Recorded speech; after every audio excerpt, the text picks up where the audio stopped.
Today we start exercise number 12.1.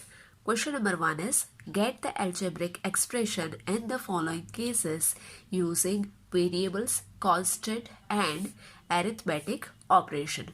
तो यहाँ पे कुछ केसेस गिवन है, उसमें हमको वेरिएबल, कांस्टेंट नंबर और अरिथमेटिकल ऑपरेशन मीन्स की प्लस, माइनस, मल्टीप्लाई और डिवाइड, ये चार ऑपरेशन को यूज करके और इसके साथ साथ वेरिएबल्स और कांस्टेंट नंबर को यूज करके हमें जो यहाँ पे केस गिवन है उसमें से एक्सप्रेशन फॉर्म करना है, और वो भी कैसे, अलजेब्रिक एक्सप्रेशन। तो यहाँ पे फर्स्ट केस है subtraction of z from y, that means कि z को सब्ट्रैक्ट करेंगे y में से।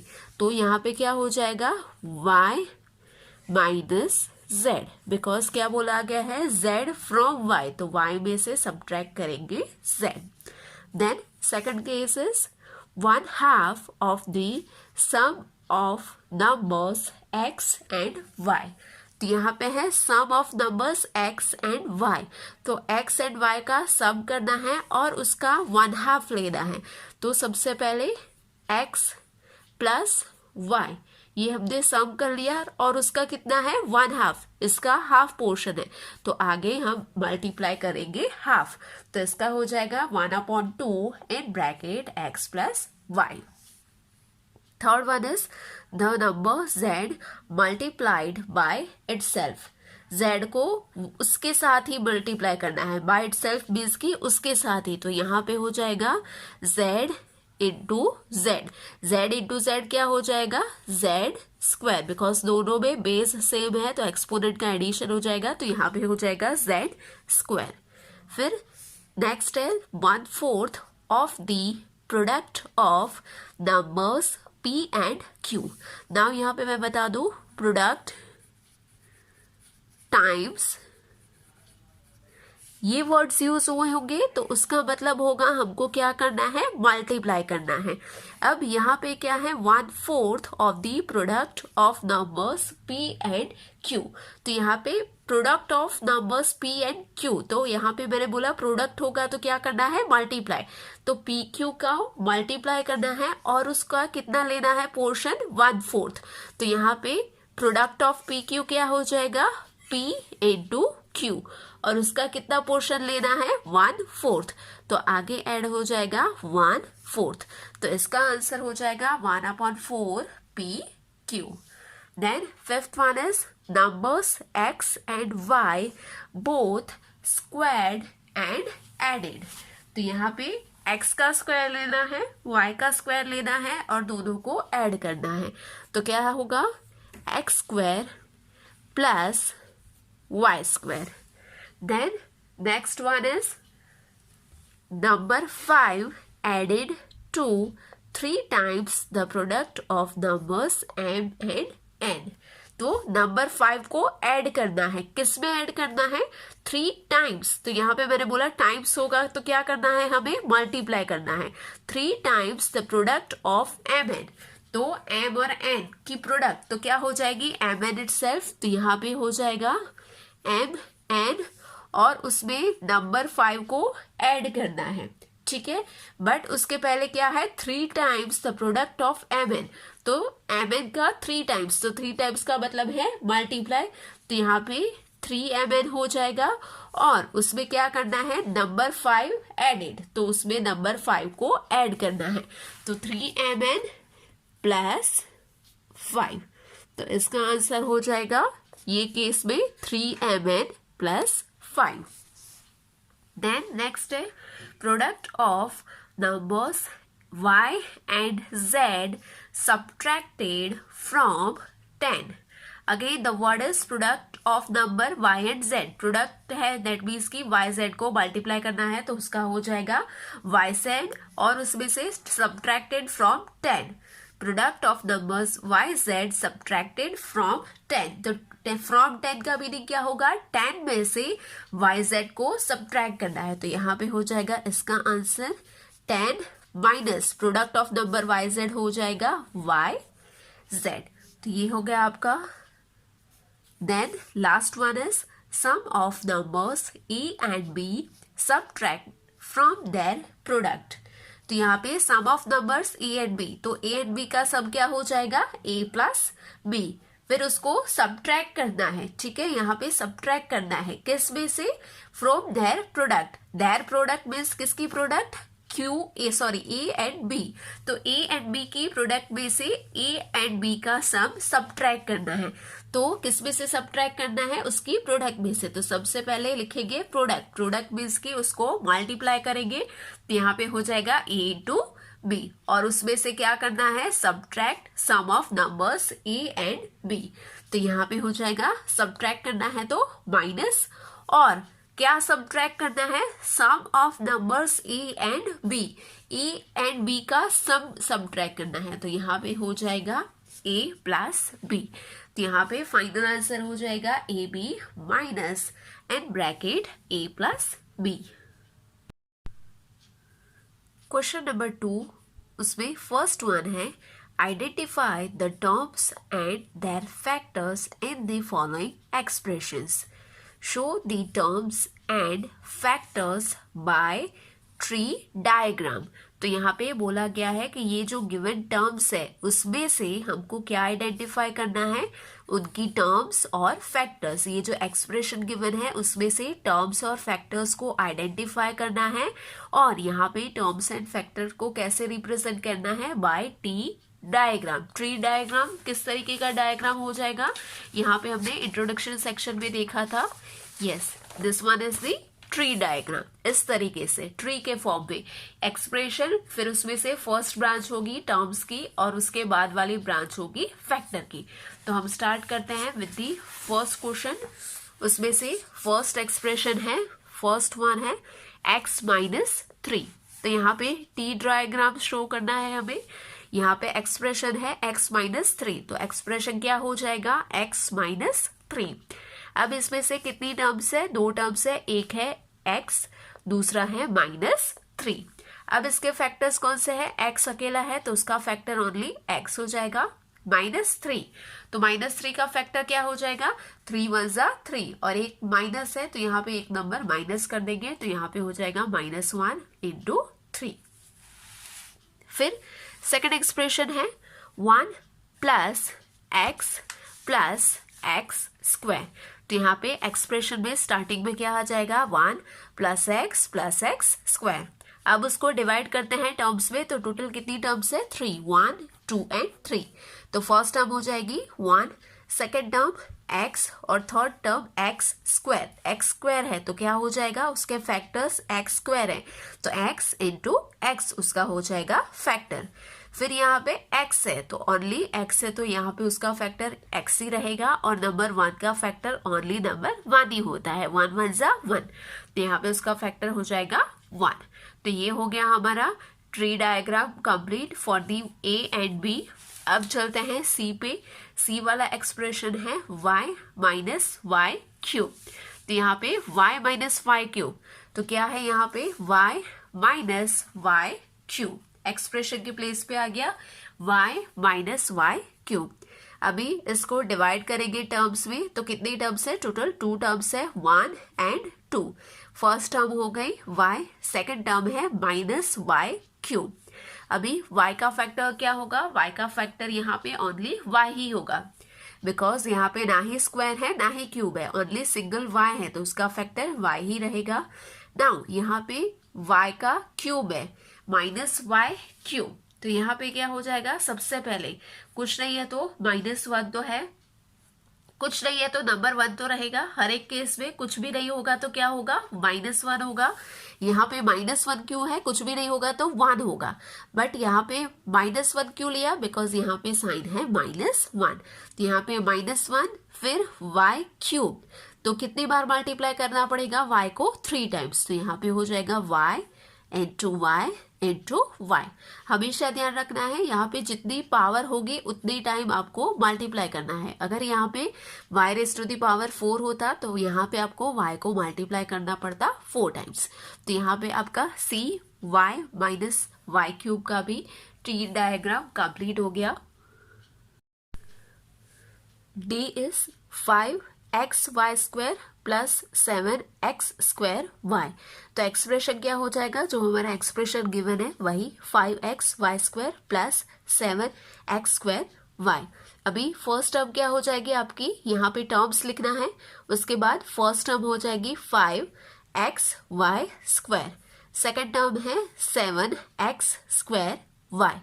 अब ये टर्म्स के इंडिविजुअल फैक्टर क्या हो जाएगी, फर्स्ट टर्म के फैक्टर 5 का फैक्टर नंबर 5, फिर यहाँ पे x है तो x का फैक्टर क्या हो जाएगा, x का फैक्टर हो जाएगा यहाँ पे इस तरीके से आ जाएगा x का फैक्टर x, फिर यहाँ पे y के दो फैक्टर होंगे, y² है तो y के दो फैक्टर होंगे, y into y equals to हो जाएगा y²। तो यहाँ पे फैक्टर्स हो गए 5 into x into y into y। Now second term है 7x²। तो यहाँ पे 7 का फैक्टर नंबर 7, x² का फैक्टर, तो x² का फैक्टर क्या होगा, x इंटू x, यहाँ पे क्या है स्क्वायर, तो 2 टाइम्स मल्टीप्लाई करेंगे तो हो जाएगा x इंटू x, और लास्ट में number y as it is, तो यहाँ पे हो गया y variable as it is. तो ये टर्म्स के फैक्टर हो गए 7x² y के फैक्टर हो गए 7 into x into x into y। Now e is -ab plus 2b² minus 3a²। तो यहाँ पे आपका एक्सप्रेशन हो जाएगा -ab plus 2b² minus 3a²। ठीक है, अब ये एक्सप्रेशन के कितने टर्म्स है, टोटल 3 टर्म्स है, 1 2 एंड 3। अब फर्स्ट टर्म है -ab, तो -ab के फैक्टर क्या होंगे, यहाँ पे कुछ भी नहीं होगा तो क्या होगा 1, तो एक हो गया -1, फिर a का फैक्टर a, b का factor b, then second term is 2b², तो 2b², तो 2 का फैक्टर हो गया नंबर 2, b², b का स्क्वायर है तो क्या हो जाएगा b into b, then last term is -3a², तो -3 है तो उसका फैक्टर क्या हो जाएगा -1 इंटू 3, एक माइनस रहेगा नंबर, एक प्लस रहेगा, -1 इंटू 3 हो जाएगा -3, और a² है तो a² का फैक्टर क्या हो जाएगा a इंटू a, तो -3a² के फैक्टर्स हो जाएंगे -1 3 इंटू a इंटू a। तो आपको इसी तरीके से ट्री डायग्राम ड्रॉ करना है और उसमें सबसे पहले एक्सप्रेशन लिखना है, फिर टर्म्स लिखने हैं और वो टर्म्स के बेसिस पर से इंडिविजुअल टर्म के कितने फैक्टर्स है वो यहाँ पे लिखना है। क्वेश्चन नंबर 2, उसका पार्ट 2 है identify terms and factors in the expressions given below. तो यहाँ पे जो एक्सप्रेशन गिवन है उसमें आपको कौन सी टर्म है और वो टर्म के कितने फैक्टर्स है वो आइडेंटिफाई करना है। तो अभी जब भी हमने फर्स्ट पार्ट में ट्री डायग्राम ड्रॉ किया था और उसके थ्रू हमने बताए थे कि कितने टर्म्स और फैक्टर्स है, उसी तरीके से भी कर सकते हो, आप ट्री डायग्राम भी दौड़ सकते हो, और अगर आपको ट्री डायग्राम नहीं दौड़ना है तो आप इसको टैबुलेट फॉर्म में भी कर सकते हो। तो यहाँ पे हम क्या करेंगे, ये क्वेश्चन को टैबुलेट फॉर्म में करेंगे। तो यहाँ पे सबसे पहले हम क्या करेंगे, क्या करना है, एक्सप्रेशन गिवन है ऑलरेडी, एक्सप्रेशन के बेस पर से उसके टर्म्स और फैक्टर हमें बताने हैं। तो टोटल 3 कॉलम्स होगी, एक हो जाएगा एक्सप्रेशन, उस पर से हम लिखेंगे टर्म्स एंड फैक्टर। अब ए एक्सप्रेशन है -4x प्लस 5, यहाँ पे -4x प्लस 5। तो यहाँ पे जब भी हमने ट्री डायग्राम देखा था तो उसमें भी इस तरीके से एक्सप्रेशन था, उसमें से 2 टर्म्स थी और वो टर्म के पर्टिकुलर फैक्टर हमने लास्ट में लिखे थे। तो यहाँ पे हम क्या करेंगे, अगेन यहाँ पे कितनी टर्म्स है, 2 टर्म्स है, तो टर्म्स वाले सेक्शन में हो जाएगी आपकी टर्म्स। तो फर्स्ट टर्म है -4x, फिर है नंबर 5। अभी फैक्टर्स, तो यहाँ पे फर्स्ट के सामने आप लिखोगे -4x के फैक्टर, तो -4x के फैक्टर क्या हो जाएंगे 1 -4 एंड x, 5 का फैक्टर ओनली नंबर 5। फिर b है -4x प्लस 5y, तो यहाँ पे कितनी टर्म है, 2 टर्म्स है, 1 is -4x, 1 is +5y। तो यहाँ पे हो जाएगा -4x और सेकंड टर्म है 5y। यहाँ पे आप एक साथ में मत लिख लेना, यहाँ पे 4x लिखा, यहाँ पे 5y किया, नहीं, अलग अलग रो में लिखना ताकि वो टर्म के एग्जैक्ट सामने उसका फैक्टर आ जाए। तो यहाँ पे -4x, अभी -4x का फैक्टर क्या होगा, एक होगा -4 और दूसरा हो जाएगा x। 5y का भी एक होगा 5 और दूसरा हो जाएगा y। फिर c है 5y plus 3y square, 5y plus 3y square. तो इसमें टर्म्स कितनी है, 2 टर्म्स है, first one is 5y, second one is 3y square. अभी 5y के फैक्टर्स क्या हो जाएंगे, 5 एंड y। 3y स्क्वायर है तो एक फैक्टर हो जाएगा 3 और y स्क्वायर है तो क्या हो जाएगा y इंटू y, तो यहाँ पे हो जाएगा y and y। Then d is xy plus 2x square y square. यहाँ पे 2 टर्म्स है total, first is xy, second one is 2x square y square. Now xy के factors x and y, 2x square y square के factors एक हो जाएगा number 2, यहाँ पे है x स्क्वायर तो क्या हो गया x इंटू एक्स, तो यहाँ पे हो जाएगा 2 times x and y square है तो 2 टाइम्स y, तो इसके फैक्टर हो जाएंगे 2x x y and y। Then e is pq plus q, कितनी टर्म है, 2 टर्म है, first is pq, second one is q। pq के फैक्टर्स p एंड q और यहाँ पे q का factor only q। Then f में क्या है 1.2 ab minus 2.4 b plus 3.6 a।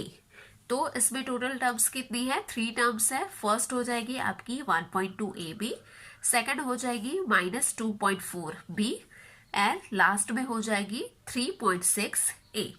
ठीक है, अब यहाँ पे 1.2 ab के फैक्टर्स क्या हो जाएंगे, एक तो उसका नंबर 1.2, फिर a और b।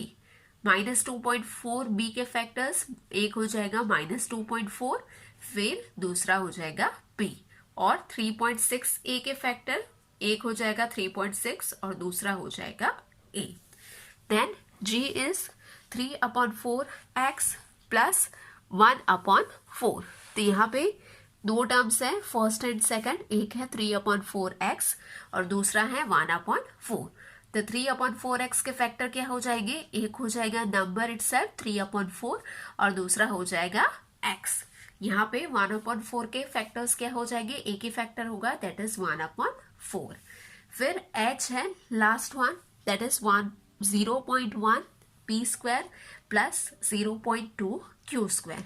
तो यहाँ पे 2 टर्म है टोटल, फर्स्ट वन है 0.1 p स्क्वायर, सेकेंड वन है 0.2 q स्क्वायर। तो यहाँ पे सबसे पहले एक फैक्टर हो जाएगा 0.1 और यहाँ पे p का स्क्वायर है तो क्या हो जाएगा p इंटू p, तो इसके फैक्टर हो जाएंगे p एंड p और यहाँ पे हो जाएगा 0.2 और यहाँ पे q का स्क्वायर है, राइट, यहाँ पे है q का स्क्वायर, तो यहाँ पे हो जाएगा, सॉरी यहाँ पे p एंड p होगा, ठीक है, यहाँ पे हो जाएगा p स्क्वायर है तो p एंड p और यहाँ पे q स्क्वायर है तो q एंड q।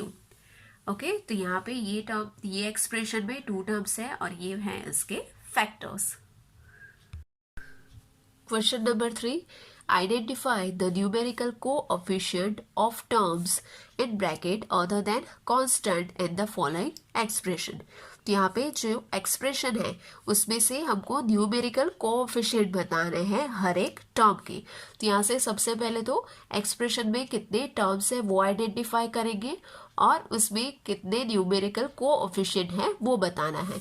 ब्रैकेट में गिवन है अदर देन कांस्टेंट, तो यहाँ पे कांस्टेंट नंबर जितने भी हैं उसको हम इग्नोर करेंगे, उसके अलावा जो टर्म्स है उसके हमको क्या लिखना है, कोएफिशिएंट। तो सबसे पहले हम ये कैसे करेंगे, अगेन जैसे हमने इसके पहले वाला किया वैसे ही सिमिलरली टेबुलर फॉर्म में करेंगे। तो वो कैसे होगा, सबसे पहले तो इस टाइप का यहाँ पे हमको एक टेबल ड्रॉ करना पड़ेगा। यहाँ पे हो जाएगा, फर्स्ट हो जाएगा आपका एक्सप्रेशन, यहाँ पे हो जाएगा आपका फर्स्ट एक्सप्रेशन, फिर टर्म्स अदर देन कांस्टेंट, जैसे यहाँ पे एक्सप्रेशन है तो उसमें कितने टोटल टर्म्स हैं अदर देन कांस्टेंट नंबर, वो हो जाएगी आपकी सेकंड कॉलम, और लास्ट हो जाएगी आपकी न्यूमेरिकल कोएफिशिएंट। तो दैट मीन्स कि वो टर्म का कोएफिशिएंट कौन सा है वो। तो यहाँ पे सबसे पहला टर्म है, सबसे पहला एक्सप्रेशन है 5 माइनस 3t²। तो यहाँ पे न्यूमेरिकल फर्स्ट नंबर है, न्यूमेरिकल है, उसको इग्नोर करेंगे तो एक ही टर्म है, दैट इज -3t²। अब इसका कोएफिशिएंट क्या होगा, कोएफिशिएंट कोई भी वेरिएबल के अलावा जो नंबर होगा वो हो जाएगा कोएफिशिएंट। तो यहाँ पे क्या हो जाएगा -3। सेकंड है 1 प्लस t² प्लस t³। तो यहाँ पर भी कांस्टेंट इग्नोर करेंगे तो कितनी टर्म है, 1 2 एंड 3। तो 3 टर्म्स लिखेंगे, t² t³। अभी यहाँ पे t का कोएफिशिएंट क्या है, कुछ भी नहीं होगा तो क्या होगा, नंबर 1। तो यहाँ पे हो जाएगा कोएफिशिएंट 1। यहाँ पर भी कुछ भी नहीं है तो 1, और यहाँ पर भी कुछ भी नहीं है तो 1। फिर थर्ड वन है x plus 2xy plus 3y। तो यहाँ पे टोटल कितनी टर्म्स है, 3 टर्म्स है, और सभी कैसी है, वेरिएबल वाली, कोई भी कांस्टेंट टर्म नहीं है। तो यहाँ पे हम तीनों टर्म्स लेंगे। फर्स्ट है x, second one is 2xy, third one is 3y। अभी यहाँ पे x का कोएफिशिएंट क्या है, कुछ भी नहीं होगा तो क्या होगा, 1। यहाँ पे xy के साथ क्या है, 2, तो यहाँ पे हो जाएगा 2, और यहाँ पे y के साथ कौन सा है, 3, तो ये हो जाएगा 3 उसका coefficient. Then fourth one is 100m plus 1000n। तो दोनों में वेरिएबल है तो दोनों टर्म हम लेंगे। फर्स्ट टर्म हो जाएगी 100m, सेकंड टर्म हो जाएगी 1000n। अब यहाँ पे कांस्टेंट नंबर कौन सा है, m के साथ 100, तो ये हो जाएगा कोएफिशिएंट। इस टर्म में कोएफिशिएंट हो जाएगा 1000। देन उसके बाद है माइनस p²q² प्लस 7pq। तो इसमें भी दोनों टर्म्स हैं वेरिएबल वाली, तो दोनों लेंगे। यहाँ पे एक हो जाएगी -p²q², second one is 7pq। अब यहाँ पे कुछ भी नहीं है तो क्या होगा, 1, तो -1 हो जाएगा आपका कोएफिशिएंट, और यहाँ पे क्या है, नंबर 7, तो यहाँ पे ये टर्म में हो जाएगा 7 कोएफिशिएंट। फिर नेक्स्ट टर्म है 1.2a प्लस 0.ab। तो दोनों टर्म में वेरिएबल है तो दोनों टर्म लेंगे। तो यहाँ पे फर्स्ट टर्म है 1.2a, सेकंड टर्म है 0.8b। अभी इसका कोएफिशिएंट क्या है, 1.2, और इसका कोएफिशिएंट हो जाएगा 0.8। Now next one is 3.14r²। 3.14r²। तो इसमें एक ही टर्म है, वो कौन सी है, 3.14r²। अब यहाँ पे r² है वो वेरिएबल है, तो उसका कोएफिशिएंट क्या हो गया, 3.14। तो यहाँ पे हो जाएगा 3.14। फिर उसके बाद वाले एक्सप्रेशन है 2 in bracket l plus b। तो यहाँ पे सबसे पहले हम क्या करेंगे, ब्रैकेट ओपन करेंगे, तो क्या हो जाएगा 2 into l, 2l plus 2 into b, 2b। यहाँ पे टोटल कितनी टर्म्स है, 2 टर्म्स, 2l प्लस 2b। तो एक टर्म हो गई 2l, एक हो गई 2b। अभी यहाँ पे कोएफिशिएंट कौन सा है, नंबर 2, और ये टर्म में कोएफिशिएंट कौन सा है, again number 2। Now last one is 0.1y plus 0.01y²। अब यहाँ पे भी हम ध्यान दें कितनी टर्म्स है, 2 टर्म्स है, दोनों में वेरिएबल है तो दोनों टर्म्स हम लेंगे। तो यहाँ पे कितनी टर्म्स हो गई, 2, one is 0.1y and second one is 0.01y². Now here in the first term coefficient will be 0.1 and in the second term coefficient will be 0.01. Question number 4. A is identify terms which contain x and give the coefficient of x. तो यहाँ पे कुछ expression given है, उसमें से हमको बताना है टर्म्स विच कंटेन एक्स। तो कौन सी ऐसी टर्म है कि जिसमें एक्स है और उसका कोएफिशिएंट ऑफ एक्स, एक्स का कोएफिशिएंट कौन सा है वो हमें बताना है। तो यहाँ पे भी हम टेबुलेट फॉर्म में करेंगे। एक कॉलम हो जाएगी एक्सप्रेशन की, एक हो जाएगी टर्म्स कंटेनिंग एक्स और दूसरी हो जाएगी कोएफिशिएंट ऑफ एक्स। तो यहाँ पे हम इसी तरीके से उसको टेबुलेट फॉर्म में बनाएंगे। सबसे पहले इसी तरीके से एक्सप्रेशन, फिर सेकंड टर्म, सेकंड हो जाएगा कॉलम आपका टर्म्स कंटेनिंग एन, x और लास्ट हो जाएगा कोएफिशिएंट ऑफ x। तो यहाँ पे फर्स्ट टर्म है Y square X plus Y. तो यहाँ पे कितनी टर्म्स है, 2 टर्म्स है। अभी ये दोनों टर्म में x कौन सी टर्म में है, सिर्फ एक ही टर्म में, तो यहाँ पे हम एक ही टर्म लिखेंगे बिकॉज यहाँ पे क्या लिखना है हमें, टर्म्स कंटेनिंग x। तो सिर्फ यहाँ पे होगा टर्म वाई स्क्वायर एक्स। अब यहाँ पे सेकंड वन है, लास्ट वन है कोएफिशिएंट ऑफ x। तो x का कोएफिशिएंट कौन सा है, x के साथ क्या है यहाँ पे y स्क्वायर, तो ये हो जाएगा उसका कोएफिशिएंट। यहाँ पे कुछ भी नहीं है तो 1 तो होगा ही, बट 1 है तो यहाँ पे कुछ नहीं है तो 1 है, तो यहाँ पे भी कुछ नहीं है तो 1 है, और उसके साथ साथ y स्क्वायर है वो उसका कोएफिशिएंट है, तो यहाँ पे हो जाएगा y स्क्वायर। सेकेंड एक्सप्रेशन है 13y square minus 8y x. अभी ये दोनों टर्म में भी x कंटेनिंग टर्म कौन सी है, ये वाली, तो यहाँ पे हो जाएगा माइनस 8y एक्स। अभी x का कोएफिशिएंट क्या हो जाएगा, x का कोएफिशिएंट x के अलावा क्या है रिमेनिंग, माइनस 8y, तो इसका कोएफिशिएंट हो जाएगा माइनस 8y।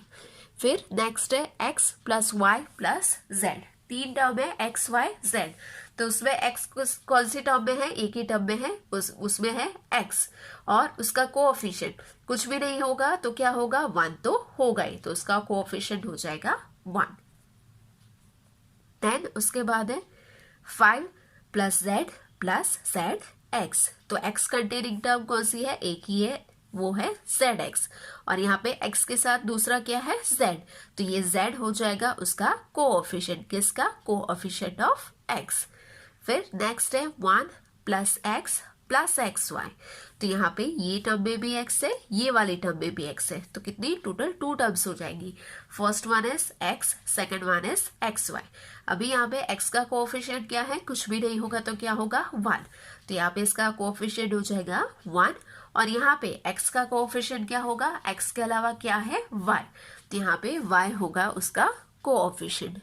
फिर next one is 12x y square plus 25। तो x कंटेनिंग टर्म एक ही है, that is 12x y square. अभी इसमें x के अलावा क्या है, 12 और y स्क्वायर, तो वो हो जाएंगे x के कोएफिशिएंट, तो यहाँ पे हो जाएगा coefficient of x equals to 12y square. Last term है, लास्ट एक्सप्रेशन है 7x plus X Y square. तो दोनों में हम देख सकते हैं क्लियरली दोनों में x है, तो यहाँ हमारी टर्म कंटेनिंग x हो जाएगी 2 terms, first one is 7x, second one is X Y square.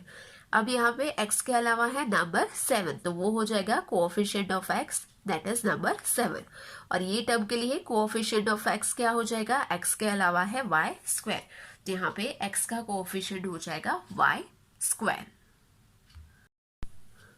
Question number 4b is identify terms which contain y square and give the coefficient of y square।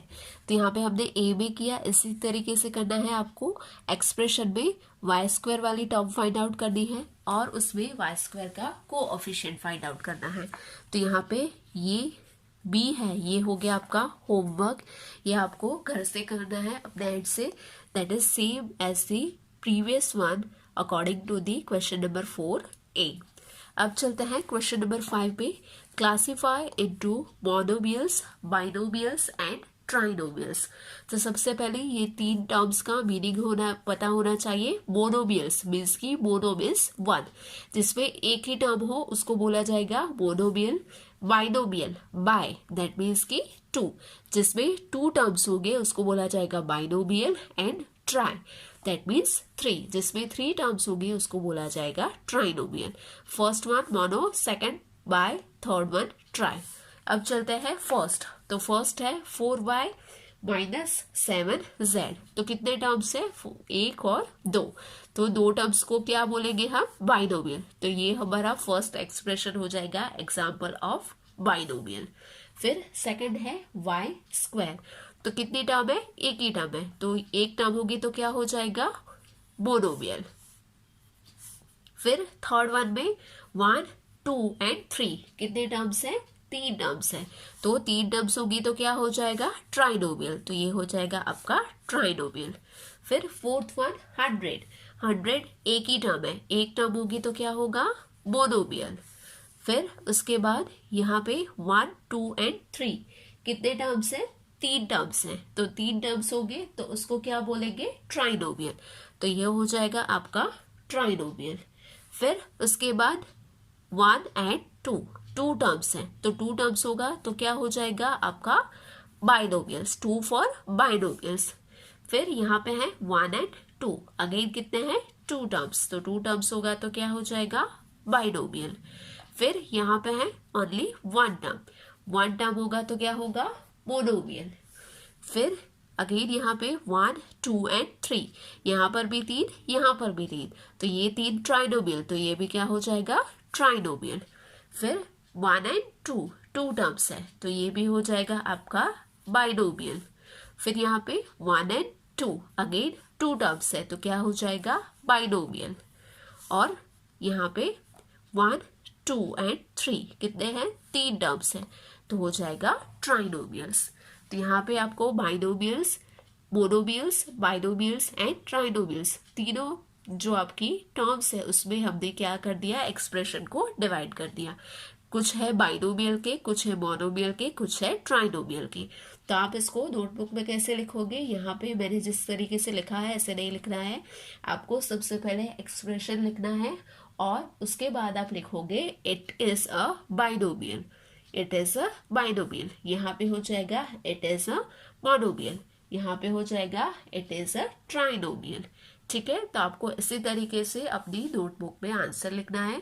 तो सबसे पहले क्या करना है, इसके अलावा ऐसा भी कर सकते हो आप, सबसे पहले मोनोमियल है तो वो लिख लो, फिर बाइनोमियल है तो वो लिख लो, और लास्ट पे ट्राइनोमियल है तो वो। तो इसमें से जितने मोनोमियल्स वाले एग्जाम्पल है वो आप पहले लिख लो। मोनोमियल में कितने हैं, एक है, सेकंड वन, फिर उसके बाद है ये वाला, तो ये सारे आप लिख लो मोनोमियल में। तो आप इस तरीके से भी कर सकते हो क्लासीफाई। सबसे पहले आइडेंटिफाई कर लो कि कौन सा मोनोमियल है, कौन सा बाइनोमियल है, कौन सा ट्राइनोमियल है, और फिर उसको आप इसी तरीके से डिवाइड करके लिख सकते हो। और एल्स आप डायरेक्टली सीक्वेंस में ही जाओ और लिख लो it is a binomial, it is a monomial और इट इज अ ट्राइनोमियल।